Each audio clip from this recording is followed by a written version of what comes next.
your text is here. Welcome back to my YouTube channel. If you've not subscribed, please hit the subscribe button. Please tell your people about my channel. Please leave a comment and like. Before I start, let me just thank Nhlanhla for hooking me up with the really nice animation that's at the beginning of my videos now. She really hooked us up. Thank you. So I was really thinking around what I was going to talk about today, and I decided to talk about something that I struggled with quite a bit when I was about to finish honors, because now I was going to go work full-time for the first time. And the question, or rather the challenge, was to know whether or not to go work at a startup or go work at a large corporation, right? And I've actually been talking to my friends about it this entire week, and I've just been hearing what their opinions have been. So personally, before I finished my honors, I was very scared. I was very worried about just going to work. It was the first time that I was going to go work full time. I didn't know what the pressures were going to be. So I was very worried about it. And so that was actually something that I was considering, like what is going to give me the least amount of maybe major changes when I go out into the corporate world. But also another thing is, a lot of times when you ask people about where to go, they usually tell you to go to a startup, because then there's going to be a lot of learning. You're going to learn a lot of things. There's going to be, they're going to throw you in the deep end, so you're going to learn a lot of skills. So that's actually what I did, right? So I had offers from large corporates and startups, and I actually chose to go to a startup because of that, because I was like, you know what, I feel like, I really need to improve my skills a bit. So I need an environment that allows me to be able to work on that. And so I used that to actually go to a startup. But I really wanted to talk about all the pros and cons. Well, not all of them, but the ones that really stood out for me over the years that I've been working. Well, hasn't been that long, but yeah. And also just what I've learned now that I'm actually in the corporate world. What is it that I've learned? What are the things maybe would I choose differently? I'm actually going to answer that at the end. So firstly, I have to say that the choice of whether or not you go to a startup or to a large corporate company really depends on you as an individual, and what it is that you're looking for in your career, and also what drives you. At the end of the day, I think that's the big decider, right? For instance, if you are somebody who is highly driven by money, I know we all love money. I know we all want to get paid really, really well. But there are people that money genuinely isn't maybe the first thing. As long as they're getting paid a comfortable salary that is fair, they are honestly okay, right? But there are people that are like, you know what, I've got to have a lot of cash for me to actually want to even do my job. If money drives you, then no questions about it, go to a large corporate. Large corporates generally have more money and also more benefits. Usually at a startup, you might have no benefits, and generally the salaries are much lower than when you're working at a large corporate. So that's one of the first things. If you're driven by money, no doubt about it, go to a large corporate. Then one thing that I've found about, one major thing actually that is a difference between corporate companies and startups, is actually around flexibility. The issue of flexibility is like one major thing, because I know with people that really want to have stuff they do outside of work, which it can be quite tricky. I'm actually going to talk about that. So for instance, startups would generally be more flexible in terms of working hours, right? Startups would generally maybe not have a strict 9 to 5 tag in, tag out sort of thing. They would usually allow you to work from home for one, and even if you don't work from home per se, most of them would be very flexible in terms of when you actually put in your time. They're actually quite understanding of, you might want to put in your 8 hours at night, or you might want to go into the office at 10. So generally flexibility is like one major thing there. Like if you want a flexible job where you can be like, you know what, I really felt like working at night, so that's what I'm going to do, then a startup might be a better option for you. Right. Then the issue of dressing as well. Large corporates are usually very strict in terms of presentation, how you look at work.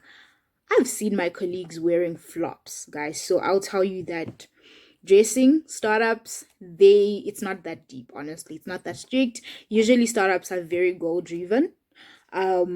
So usually it's really about, are you producing the work you need to produce at the time that you need to produce that work? And if you do that, a lot of times they're honestly happy with you. Whereas with large corporates, they also try to maintain a brand. It's also about the brand, you know, you represent the brand when you go out there. So it's much deeper than that. So how you look is part of the brand, right? So they really care about that kind of stuff. Then startups would also generally be quite flexible around working from home. A lot of startups do allow you to work from home. So yeah, that's also another really, really great advantage. Then around money, just to go back a little bit to money, right? I think one thing that I've got to tell you guys is that there are also disadvantages to having a lower salary when you start, because sometimes it affects your trajectory as time actually goes on. So if you're earning less money at the beginning, your next job might not necessarily be the, okay, you jump and now you get what, they increase your salary by 100%. Generally, actually, recruiters would add like what, 15% to whatever you've been earning. So I just want to warn you guys that money becomes important at some point in life, right? Money is quite an important factor, guys. Like, it's very important. So I know you might not think you need money now because you really, I'm not saying that you should only focus on money, but I'm just telling you that be aware that if you are earning less today, just know that it could potentially affect you, your trajectory as you go forward. You might need to do more to actually make sure that you get the raise you really deserve. You might be coming from a startup and you were earning less money, but you've earned a bunch of skills and all of that stuff. It could potentially affect how much you actually earn at your next job. You might need to do a little bit more convincing to the whoever is interviewing you and all of that stuff of your worth. Than somebody who started at a higher salary. Somebody who started at a higher salary, it's only natural that they add on to that. So yeah, just also be aware of that as well. I think one advantage of guess of working at a large organization is that they have a reputation. So a lot of times if you tell people that you work at maybe a popular bank, people know what that is, and that could actually earn you, I don't know, some sort of, that could actually earn you some sort of advantage, right? Right. Whereas if you're working at a startup that nobody knows about, then that's a disadvantage for you. So reputation becomes quite a major factor as well in that instance. Then in terms of the work, startups do throw you in the deep end.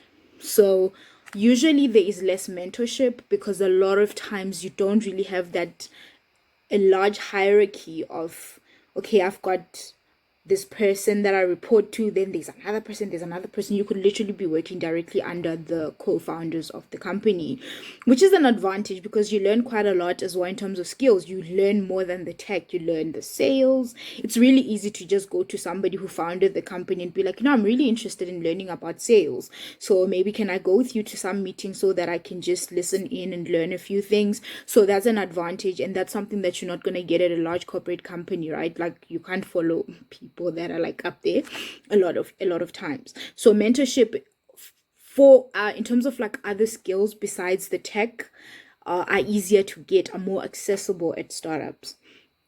Then in terms of now the work itself, you need to have a lot of drive, and also a lot of times there's really a lot of pressure because you could be leading a team like a few months into your career, or straight up, right? So you need to be somebody who's very driven. You need to be somebody who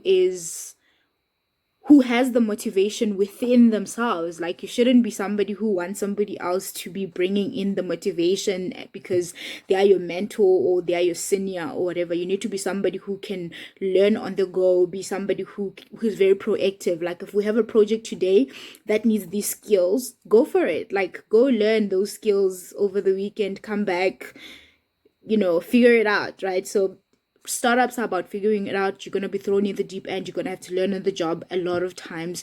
You're going to have to learn quickly as well. So the work that you would otherwise learn over a couple of years at a large corporate, because at a large corporate your job is usually very well defined, And at a startup, it's just you do what needs to be done. So you're going to learn a lot more within a very short period of time. And that also really goes with your willingness. But unfortunately, if you're not willing, you're not really going to survive at a startup, because it's not a choice. You're going to have to learn other things besides what your comfort zone is, right? So another thing, I guess, that's maybe an advantage of working at a large corporate could be your projects could actually be things that get used very easily. So if you're working at a bank, for instance, and you are a mobile developer, right? The app could actually be getting used, or it could get used very quickly. It already has users that are waiting for it. So that's an advantage, whereas at startups, that might be a bit of a challenge. But I guess that also depends with the kind of startup that you're working at. Are you working at a product startup that still needs to go find consumers, or are you working at maybe a consulting startup where a lot of times the stuff that you do, the projects that you do actually belong to clients? You learn quite a lot in that instance, because if you work at a startup that is a consulting one, that means that you're going to be consulting to larger corporations. It can actually be quite an advantage to learn a lot in a very short period of time, if that's the case, right? Because at a startup, a lot of times you don't have a lot of people that you report to or that are above you in the hierarchy or whatever. You get to go up there very quickly, so promotions can come much sooner, right? So you could end up being team lead in a very short period of time and all of that stuff. And if you guys are driven, you can also then get that sense of growing something, right? So if you guys work hard and you really put in the work, the startup grows, it grows into something beautiful, and you get that sense of, you know what, I did that.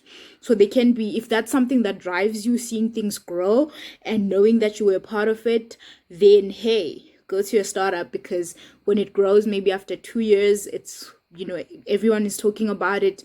That could be something that's like a really, really good reward for you. There is a lot of pressure though at startups, because it's really a survival thing. Like every project is you guys trying to survive, right? Like you want money to be able to stay afloat. So the pressure is quite high in terms of you producing good work so that you build your reputation. So there can be quite a lot of pressure. And also a lot of times, if you're doing a project, the risk really lies with you, like a lot of it, right? You can't blame other people and say, oh, because there were 10 people in the team or whatever. It's like you have to be liable for the work that you do. If it works out, hey, you did well. If it doesn't do well, hey, you really messed up. So you're very liable for the work that you do. It's actually a good thing. It's a good thing to learn, because then maybe it also drives you to go out there and maybe do your best as well to learn as much as you possibly can. But I guess the one risk with startups is that there's the risk of things not working out, right? So if it's a startup and it's very fresh, depending on where it is, right, it might not work out. Like, things could fail. That means as much as obviously when you start a company, you don't want it to fail, right? So it's not like the co-founders don't want it to work out, but the reality is startups don't always work out. So you might be having a job today and then you get told that, hey, so it's not working out, right? So there's that risk in terms of, and sometimes I've even heard some founders saying that they even get to a point sometimes where they can't pay their employees, and maybe they have to just give them an option, like you can either stay with us until things get back to normal, or you can leave. But those are some of the risks that come with working at a startup, especially if it's like really, really, really new, because then maybe they haven't found their feet as yet. So those are some of the risks that you need to know that you're going to carry, that your job might not be guaranteed for tomorrow, simply because things might not work out. Money, cash flow might also become a problem as well. So there's less monitoring, as we've already mentioned, that a lot of times you might actually be leading a team already in a very short period of time. But also another thing, guys, that I really appreciate about startups is that there is less politics. Like large corporates have a lot of politics that goes on. It's really bad. So, okay, I guess it also depends with who they are and all of that stuff. But generally, there's a lot of politics that goes on in larger corporates. And a lot of times in a startup, you're close-knit, small family that usually gets along, and so there isn't a lot of politics that goes on. There isn't a lot of competition, unnecessary competition that goes on, and all of that stuff. So that's usually quite a nice advantage because people get along, and it can be quite a nice non-toxic environment to work in, which is really, really amazing. All in all, guys, as I've mentioned, whether or not you go to a startup or you go to a big corporate company, it really is dependent on what drives you as a person. Like, what is it that drives you? Does money drive you, right? Do you want a lot of money, or are you really somebody who's like, I don't need to necessarily get a lot of it, but maybe I want to have a lot of my skills need to have expanded quite a bit in a short period of time? Because when you go to a large corporate company, a lot of times you have a very set number of tools that you use. Your job is well defined. So if you're a data scientist, a lot of times you are within the data science team. You're going to do data science stuff. So if there's no data science work, you might not really have much going on, whereas startups are generally more experimental in terms of even doing some projects for fun, in terms of also just every project that comes, especially if it's consulting, a lot of times it could bring in quite a lot of skills, because every client is going to come with some requirements, and you might need to learn this skill, you might need to learn this new tool and all of that stuff. So the learning there could be quite big. You could actually also learn other tech things as well, like tech careers, actually border onto other tech careers as well as you go. So even if you've gone as a software dev, you could come out saying, actually, I've worked on a few data science projects, so I have some experience there. So those are some of the things that are advantages and disadvantages. This video is getting really, really long, so I'm just gonna stop it here. But I hope that you guys have learned a lot from this, and I hope that some of this information is going to help you guys to make better decisions when you guys decide to now go and start working. I really do hope so. And once more, if you have not subscribed, please do subscribe. Please leave a comment and leave a like. Thank you guys. See you guys next week. Bye.